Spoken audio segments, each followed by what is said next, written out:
So before we go further, let's look at tan theta. So do you remember the values for the tan? The table we make for special angles, right?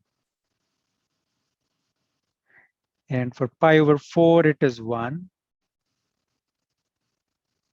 right? And pi over 3 is 1.7, so here, right? And it's undefined for pi over 2, but it is just going very quickly, very high.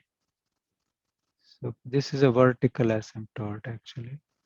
And similarly, if you remember from the unit circle, it is symmetric. So this is 0 pi over 2, 0 negative pi over 2, and tan is negative here. So whatever you had for pi over 6, for negative pi over 6, the sign is negative, right?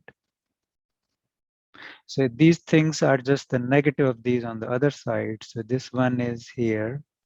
And then it repeats. It's the same thing over here again. So same thing repeats, right? Because if you go back in circle, you'll be doing the same thing. What's the period here? One way to look at it is that this will repeat, right? This is the same picture repeating. Another way to look at it is, oh, here I am at 0 and I'm going up. And again, I'm at 0 and I'm going up, right?